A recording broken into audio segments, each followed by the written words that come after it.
నమస్తే దోస్తులు, అందరూ బాగున్నారు. అందరూ చాలా బాగా ప్రిపేర్ అవుతారు. కానిస్టేబుల్ ఎస్ఐకి నోటిఫికేషన్ అయితే దగ్గరలో ఉంది. అది ఎట్టి పరిస్థితులలో ఏ క్షణమైనా వచ్చే అవకాశం అయితే కనిపిస్తుంది. అరే సార్, మీరు ఎప్పటి నుంచి కూడా గిట్నే అంటారు, నోటిఫికేషన్ అయితే వస్తాలని చెప్పేసి అనుకోవద్దు. ఎందుకంటే నోటిఫికేషన్ రిలీజ్ అయ్యే డేట్ నీ చేతుల్లో నా చేతుల్లో లేదు, గవర్నమెంట్ డిసైడ్ చేస్తుంది. కాకపోతే మనం ఏం ఎక్స్పెక్ట్ చేద్దాము అని అంటే, ఈ ఆగస్ట్ 15 లోపు నోటిఫికేషన్ వచ్చే ఛాన్స్ ఉందని చెప్పేసి మనం అయితే ఎక్స్పెక్ట్ చేద్దాము. మనకైతే ఏజ్ ఆటోమేటిక్ గా గవర్నమెంట్ రిలీజ్ చేసింది. ఈ ఏజ్ ఉన్న వాళ్ళు ఎలిజిబిలిటీ అని చెప్పేసి చెప్పేసిన తర్వాత మనము ప్రిపరేషన్ నోటిఫికేషన్ ఎప్పుడొస్తుంది చెప్పేసి వెయిట్ చేసుకుంటూ మన ప్రిపరేషన్ ని డిలే చేసుకోవడం దేనికి అనే ఉద్దేశంలో అయితే ఈ వీడియోని చేయబోతున్నా. ఎందుకంటే మీరు ఎవరు కూడా నోటిఫికేషన్ ఎప్పుడు అని చెప్పేసి ఇంకా అట్నే వెయిట్ చేసుకుంటూ ఉండక బ్రో, నేను చెప్తాను.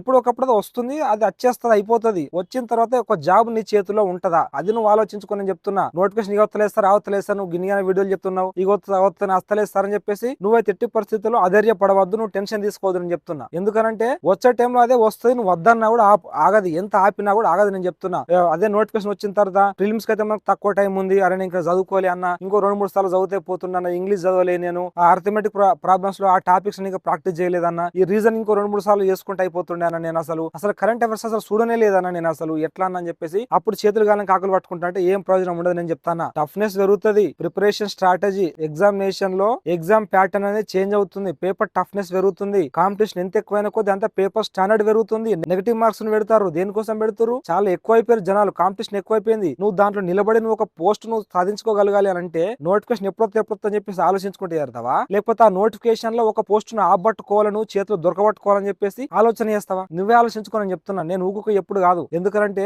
ఏజ్ అనేది గవర్నమెంట్ డిక్లేర్ చేసింది. ఏజ్ ఏంటిది? ఎస్ఐ వాళ్ళకి, ఓసీ క్యాండిడేట్స్ కి 21 నుంచి వెళ్ళి 30 ఇయర్స్ వరకు. అదే ఈడబ్ల్యూఎస్ బీసీ ఎస్సీ ఎస్టీ వాళ్ళకైతేనేమో ఎస్ఐకి వచ్చేసి 21 to 35 ఇయర్స్ వరకు. ఈ ఏజ్ ఉన్న వాళ్ళందరూ ప్రిపేర్ అవుతూ ఉండండి కదా ఎస్ఐ కోసము. ఎస్ఐ అనేది ఎంత టఫ్ పోస్ట్, ఎన్ని పోస్టులు, చాలా తక్కువ పోస్టులు ఉన్నాయి కదా. వీటిలో నువ్వు జాబ్ సాధించాలంటే నువ్వు ఎన్ని మార్కులు తెచ్చుకోవాలి, నువ్వు ఏ రేంజ్ లో ప్రిపేర్ కావాలి. మొన్న నేను వీడియోలు చెప్పిన, సివిల్ ఎస్ఐ కొట్టాలంటే ఒక 300 మార్క్స్ టార్గెట్ పెట్టుకోరని చెప్పేసి. కొందరు ఏమనుకుంటున్నారంటే, అంటే ఒక్కరు ఇద్దరు అట్లా అనుకుంటారు నెగిటివ్ గా, 300 ఎక్కడైనా కట్ ఆఫ్ ఉంటుందా, 250 260 ఎనఫ్ అని అంటున్నారు కొందరు. సరే, నువ్వు అనుకున్నట్టే అట్లుంటేనే అయితే బాగుంటది, నేను కాదనట్లేదు. కాకపోతే పెరిగింది అనుకో, పేపర్ ఆ మోడల్ నే, ఆ రేంజ్ నే, లాస్ట్ ఇయర్ లాగానే అదే రేంజ్ లో ఉందనుకో, ఆ లెవెల్ మోడరేట్ గా ఉంటే నీకు అప్పుడు ఎన్ని మార్కులు రావాలి? 260 మార్కులతో నీకు జాబ్ వస్తుందా? నేను ఏమంటున్నా అంటే 300 మార్కులను టార్గెట్ పెట్టుకొని చదువు, ఆ టార్గెట్ పెట్టుకొని ప్రిపేర్ గా అని చెప్తున్నా. నేను తప్పేముంది దాంట్లో? నువ్వు 300 మార్కులు పెట్టుకుంటే నీకు పోయే నష్టమే ఉన్నది చెప్పు? ఆ రేంజ్ లో అంత ఎక్కువ కష్టపడని నేను చెప్తున్నా. లేస్తారు ఎక్కువ నేను కష్టపడను, 250 మార్కుల మంది నేను కష్టపడతాను, నాకు ఇంతే సరిపోతుందని చెప్పేసి నువ్వు అంటున్నావు. అది కాదు బ్రో,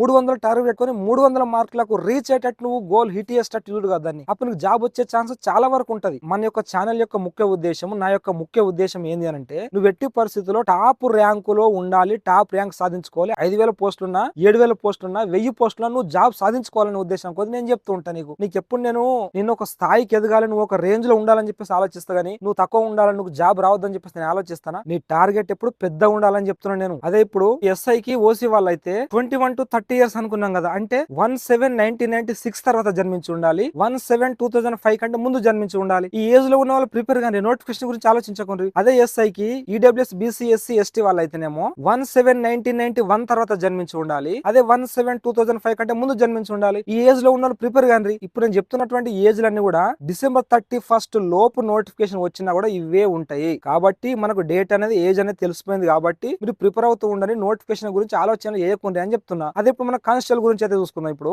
ఓసీ వాళ్ళ కానిస్టేబుల్ వచ్చేసి 18 to 27 ఇయర్స్ వరకు. అంటే వీళ్ళు 17-1999 తర్వాత జన్మించి ఉండాలి, 17-2008 కంటే ముందు జన్మించి ఉన్నోళ్ళు ప్రిపేర్ అవుతూ ఉండండి, నోటిఫికేషన్ గురించి ఆలోచన చేయకుండ్రి. అట్లాగే కానిస్టేబుల్ కి ఈడబ్ల్యూఎస్ బీసీ ఎస్సీ ఎస్టీ వాళ్ళైతేనేమో 18 to 32 ఇయర్స్ అనుకున్నాం కదా, అయితే 17-1994 తర్వాత జన్మించి ఉండాలి, అట్లాగే 17-2008 కంటే ముందు జన్మించి ఉండాలి. ఈ ఏజ్ లో ఉన్న వాళ్ళు ప్రిపేర్ అవుతూ ఉండాలి, నోటిఫికేషన్ గురించి ఆలోచన చేయకుండా అసలు ఇంకా ఎక్కువ చదవండి, ఎక్కువ ప్రిపేర్ కండి. ఎట్టి పరిస్థితుల్లో ఈసారి ప్రిలిమ్స్ అనేది టఫ్ గానే ఉండబోతుంది నాకు తెలిసినంత మట్టుకైతే. ప్రిలిమ్స్ అనేది టఫ్ ఉంటుంది, నెగిటివ్ మార్క్స్ ఉంటుంది. కాబట్టి నువ్వు నార్మల్ ఇప్పుడు ఉన్నటువంటి ప్రిపేర్ అవుతూ ఉంటే నువ్వు ఎట్లా ఎట్లా గెయిన్ చేసుకుంటావు? చాలా సీరియస్ గా ప్రిపేర్ కమ్మని చెప్తున్నావు కదా నేను. అందుకనే చాలా కసితోని ప్రిపేర్ గా, ఎట్టి పరిస్థితుల్లో ఎట్లాంటి కాంపిటీషన్ ఉన్నా, ఎన్ని తక్కువ పోస్ట్ ఉన్నా, ఎంత టఫ్ పేపర్ ఇచ్చినా నువ్వు ఈసారి జాబ్ కొట్టే విధంగా ప్రయత్నం చేసుకో. అంతే అని చెప్పేసి నోటిఫికేషన్ ఎప్పుడొస్తా అని చెప్పేసి ఆలోచన చేయకు బ్రో. నేను చెప్తాను, నేను నీ మంచి కోసమే చెప్తాను. ఏదైనా నువ్వు చెడిపోవాలి, నువ్వు బాగుపడకూడదనే ఉద్దేశం కొంత నేను ఎట్టి పరిస్థితులు చెప్పను. నువ్వు జాబ్ సాధించాలి, నోటిఫికేషన్ ఎప్పుడు వచ్చినాడు నువ్వు రెడీగా ఉండాలి, సిద్ధంగా ఉండాలి. ఆయుధాలన్నీ రెడీ చేసుకొని పెట్టుకో, బ్రెయిన్ లో మంచి సబ్జెక్ట్ ను కూర్చుని పెట్టుకో, ఎక్కువ టైం వేస్ట్ చేయకు. నోటిఫికేషన్ వచ్చింది అనుకునే ఫిక్స్ గా నేను చెప్తున్నా. ఎందుకంటే గవర్నమెంట్ అనేది అప్రూవల్ ఇచ్చేసింది. ఆయా డిపార్ట్మెంట్లు ఏ క్షణమైనా నోటిఫికేషన్ రిలీజ్ చేయొచ్చు. వాళ్ళ నోటిఫికేషన్ వచ్చిన తర్వాత నువ్వు గంత టెన్షన్ టెన్షన్ పడుతూ గావర పడుతూ ఇది చేసుకునే బదులు నువ్వు ఇప్పటి నుంచి మంచి నార్మల్ గా సీరియస్ గా మంచి గట్టి ఒక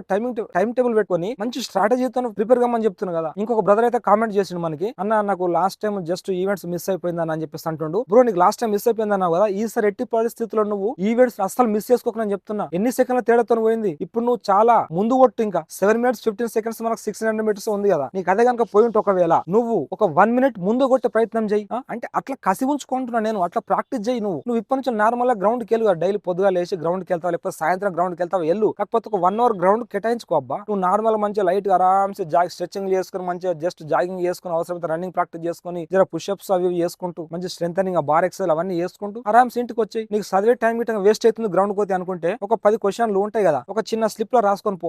వాకింగ్ చేసుకుని గ్రౌండ్ దగ్గరికి వెళ్తావు, వెళ్ళేటప్పుడు 4 bits నువ్వు చదువుకుంటావు, వచ్చేటప్పుడు ఆ 4 చదువుకుంటారా. ఏమైనా మ్యాథమెటికల్ ఫార్ములాస్ ఉంటాయి కదా గుర్తుండే అనుకుంటే ఒక చిన్న పేపర్ మీద రాసుకొని గ్రౌండ్ కి వెళ్ళేటప్పుడు ఇట్లా చూసుకుంటావు. నీకు విషయం చెప్పన్నా, రూమ్ లో ప్రిపేర్ అయ్యేటప్పుడు ఏం చేస్తుంది అంటే మనము లంచ్ అవచ్చు డిన్నర్ అవచ్చు చేస్తూ ఉంటాం కదా, వాస్తవానికి తినేటప్పుడు మనం మొబైల్ ఫోన్స్ చూడొద్దు. బట్ నేనైతే చేసింది మీకు చెప్తున్నా, జెన్యూన్ గా చెప్తున్నా. ప్రీవియస్ పేపర్లు అని చెప్పేసి ఒక యాప్స్ దొరుకుతాయి, అంటే నెట్ లేకున్నా కూడా పనిచేసేటటువంటి యాప్స్ ఉంటుండే. ఆ 2-3 యాప్స్ చేసుకున్నాను నేను. ఆ ప్రీవియస్ పేపర్ కి సంబంధించిన బిట్స్ తినుకుంటూ ఇట్లా ఫోన్ చూసుకుంటూ ప్రాక్టీస్ చేస్తున్నాను అనమాట. అంటే టైం ఎందుకు వేస్ట్ చేయడం అని చెప్పేసి ఆ తినుకుంటూ చదివింది కూడా అదొక డిఫరెంట్ యాంగిల్ లో చదివినట్టు అవుతుంది కదా, అవి ఎక్కువ గుర్తుండేటి అనమాట. సో అట్లా ఇప్పుడు గ్రౌండ్ కి వెళ్తున్నప్పుడు వాకింగ్ చేసుకుని గ్రౌండ్ వరకు వెళ్తా. గ్రౌండ్ ఒక 800 meters to 1 kilometer ఉన్నది నాకు, మాణిక్యేశ్వర నగర్ నుంచి వెళ్ళి ఆ ఓయూ గ్రౌండ్. సో వెళ్ళేటప్పుడు నేను డైలీ వెళ్ళేటప్పుడు ఆ డేలో చదువుకున్నటువంటి ఇంపార్టెంట్ బిట్స్ చాలా అంటే టఫ్ పదజాలం ఉంటాయి కదా, అవి గుర్తుండకపోయేటి. ఆ 4 ఒక 2 చేతులు రాసుకోను, లేకపోతే 2 మైండ్ లో పెట్టుకోను, అవి అంటే ఆలోచన చేసుకుని గ్రౌండ్ వరకు వెళ్ళిపోయేటోని. అట్లా గ్రౌండ్ అవుతుండే 2-3 రాని బిట్స్ ఉంటే అవి నేర్చుకునేటోని. ఇట్లా మీరు నీకు జాబ్ రావాలి, జాబ్ కొట్టాలన్న కసి ఉన్నప్పుడు